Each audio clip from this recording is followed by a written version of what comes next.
guys, today I'm going to do a video on how to wash your bike. Specifically, I'm going to show you how I wash mine. Now, you might be asking yourself, dude, seriously? A video on how to wash your bike? How hard is that? And you'd kind of be right. But you know what? If you're coming from a car, if you're new to motorcycles, you're not going to know a few things.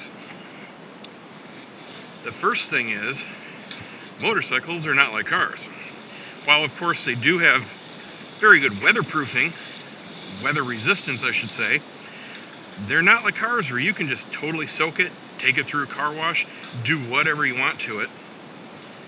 There are a lot of things you have to be careful of. And you know what? That is not my, I always get these bottles mixed up. That is not my car wash. Let me go grab my car wash. There are a lot of things on the bike you have to protect, and it depends on the type of bike exactly what you have to protect. My car wash must be, here it is. I need a bigger tool room. More tools. Okay. So the other thing is I'm aware of, there are many other videos out there already on how to wash your bike.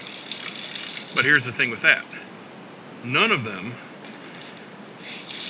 really ring true with me as far as the type of bike or the type of riding, specifically how I'm getting my bike dirty. There's a lot out there on washing your off-road bike, obviously a very aggressive kind of cleaning. There are a lot out there that are promoting waterless washing systems, which is great if you're a Sunday rider or live in a climate where the bike really doesn't get that dirty, it's mostly just dust. Sure, that's cool. That's not what I do though. There are a lot of videos out there on how to clean your cruiser, which basically means a hell of a lot of chrome and polishing and a very specific cleaning regimen. Well, obviously that's not mine. While I'm doing this, here's all I use. I use a good car wash, something that's specifically for paint. This just happens to be Zip Wax, tons of brands out there. Dab a little bit in there, that's really all you need. Suds it up a bit.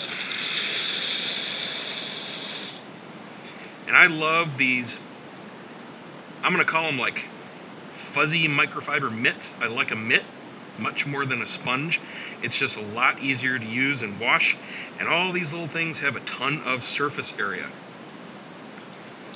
You can use a 2-bucket method if you want. I just use one because it's really not that big of a vehicle that I'm contaminating this clean bucket of water with. If you're doing a car, absolutely you have to use 2.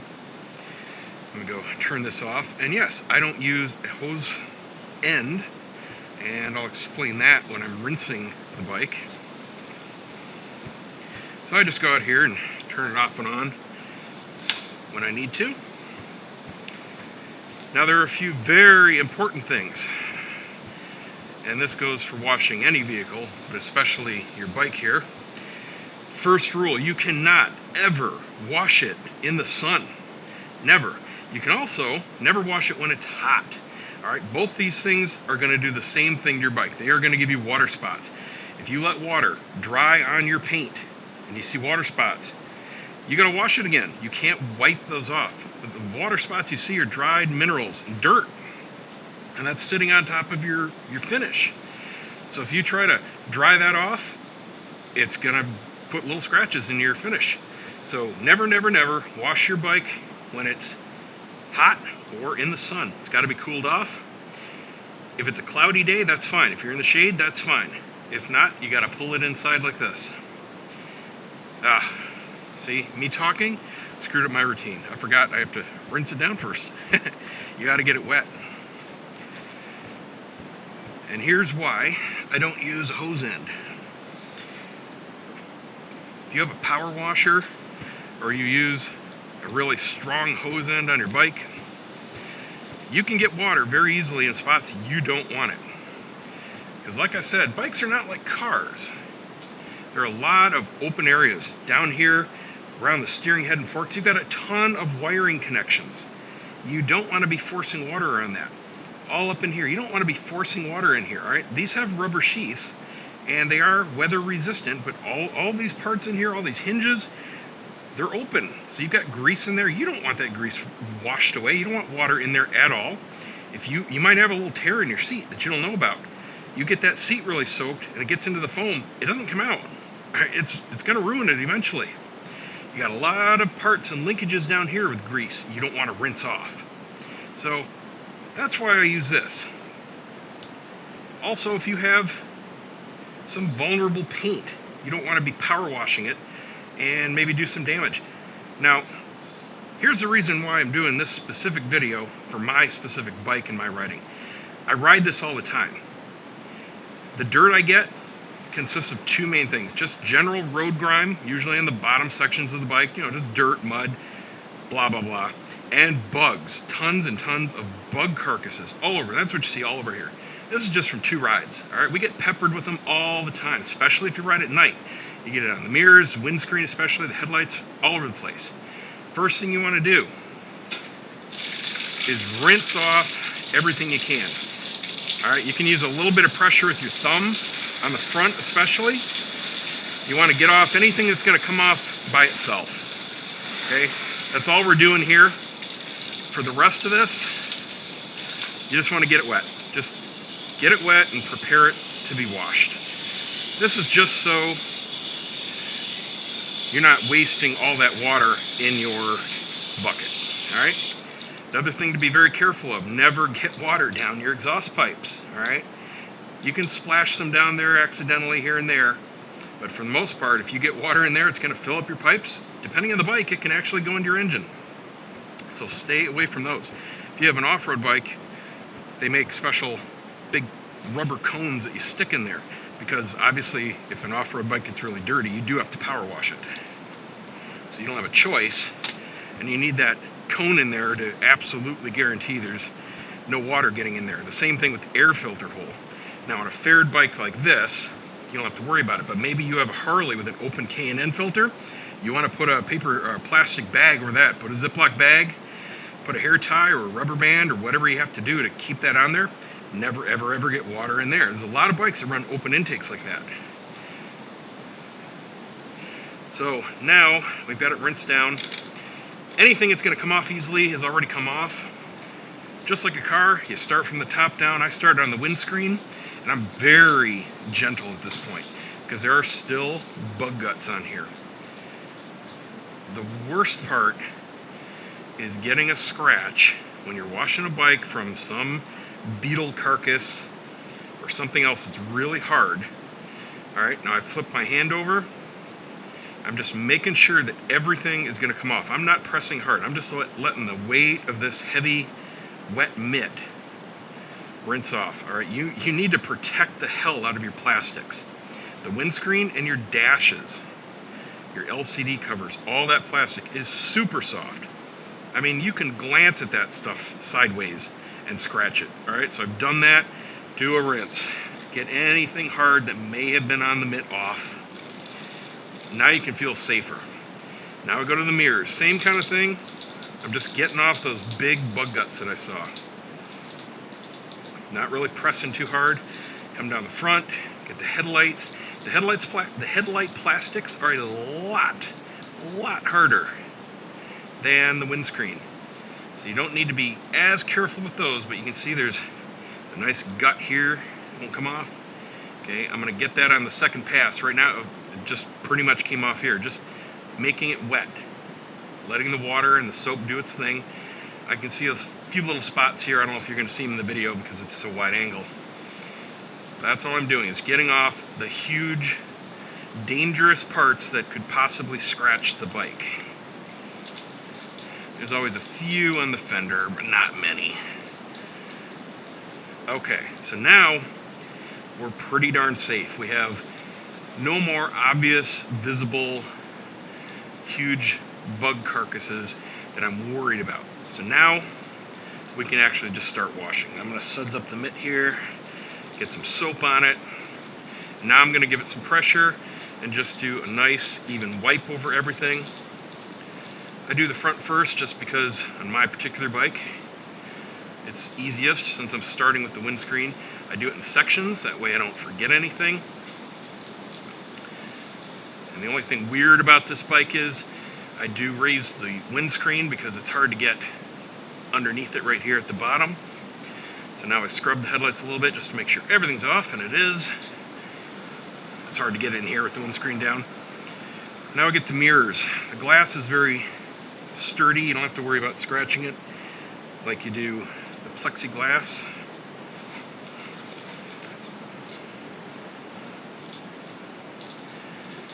Alright, I'm going to get soaped up one more time here.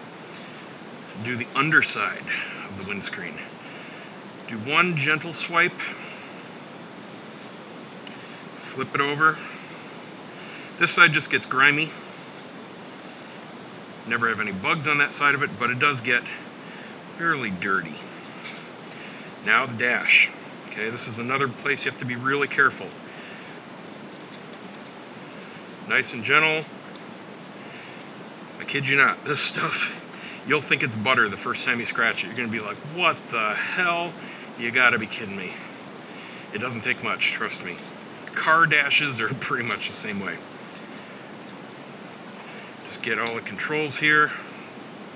Again, I'm not pressing this into any of the wiring. I'm just basically wiping off the areas. It's not like they get that dirty. Nothing behind the screen here really does.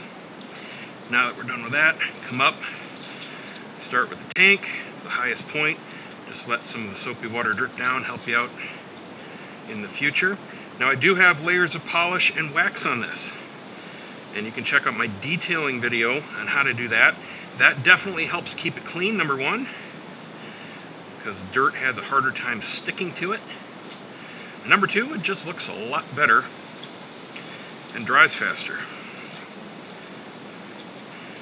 I'll finish up side fairings here. Not too much to do on the sides. Get down to the road grime here. Just some regular dirt, not a big deal. Make sure to get all the way down to the very bottom tip.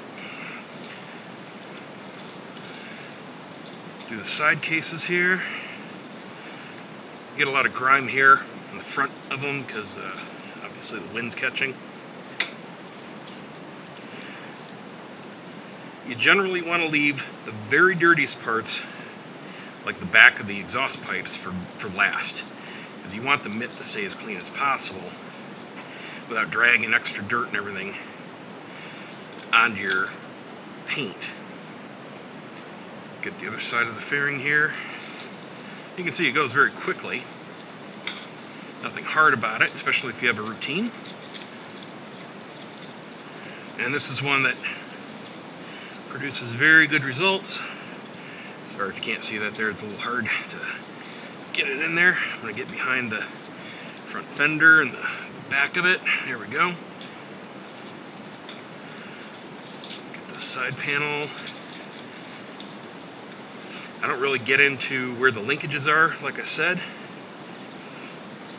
It's not that they get that dirty anyway. I'll get the top and side of the cam here, the bottom. This is all road grime again. Get this case. Did I get this case? I don't think I got this case. There we go. Get the back reflectors. Whole back of the bike gets very grimy.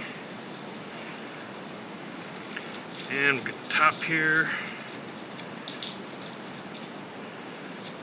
The rest of the paint, back tail lights. Get the license plate, reflector, the fender. Alright, I'll just wipe the seats down. The side panel. And this pipe. Alright. So there we go. We've washed the whole bike. Now I'm going to get the back of the exhaust tips.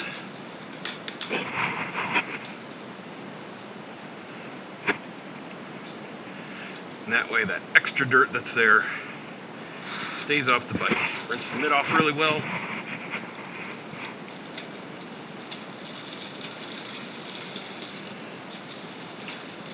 And we're done with this.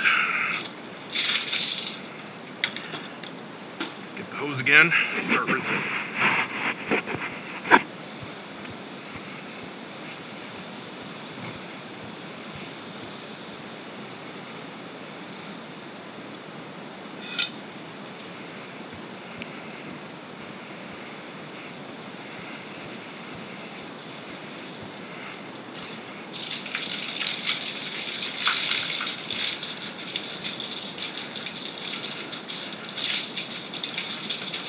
I just hit it real quick without the nozzle. It's a real big flow of water. Rinses everything off real fast. Nice and gentle. It's not going to pressure into any kind of connections or linkages. Again, stay away from the exhaust pipes.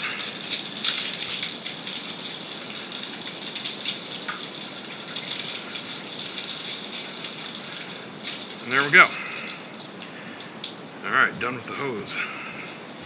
Now the next part is drying. This is why, again, you never want to do it in the sun. All you need is a good, fluffy, clean towel. You can use a terry cloth. You can use one of those leather chamois things. Whatever's going to be safe for an automotive paint.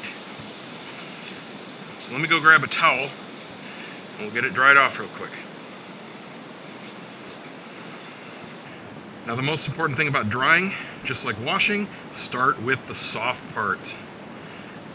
Hit your plastics first, because they are the most vulnerable. Hit the windscreen. And yep, I forgot to put it up while I was washing. Oh well, that couple inches can wait till next time. But if you have an adjustable windscreen, just put it up. You can grab a little bit more of your bike there easier. Now I'm going to hit the dash. Again, very soft plastic. Now I'm going to hit the mirrors. Not vulnerable, but you know what? They're going to show your water spots first if for whatever reason you get them. And they're kind of annoying on your mirrors. Basically the same thing I do for a car. I always hit the glass first. Okay, now for drying, top down. I hit the tank first. It's metal. Again, it's going to show the most water spots, so you just want to head that off. I get controls next, because if you wait and you do stuff under the controls, you're going to have drips. You're going to have some anyway. It's not like you can perfectly dry the bike, unless you run it through an air tunnel or something. But you do everything you can. And as I'm going around, I'll just grab spots. Basically, at this point, it doesn't really matter exactly what you do. You just want to do it quickly. You want to get that water off. You want to make sure it doesn't dry on the bike at all. Get the controls over here, and then we'll just wrap it up. So you can see there's lots of little crevices here for water to pool. A few drops fall, big deal. Like I said, it's just increasing your odds. Alright, so we got controls. Top's good, mirrors are good. You want to keep your towel off the ground, obviously. I hold one end of it and use the other to get in little places. Flip it over when it starts to get a little saturated. Not rocket science, of course. But you know what? If you've never done it, if you're a new bike owner, all the information you can get is valuable. I remember when I first got mine, did a lot of things wrong, or I could have done a lot of things better. I'm aware there's probably 20 good ways to wash your bike, but you know what? This is the way I do it. I'm not too concerned about the water drying on plastic, like in here.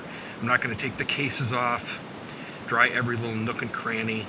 You can if you want to, of course, but it's not going to hurt anything on the unfinished black plastic. I don't care if it has water spots.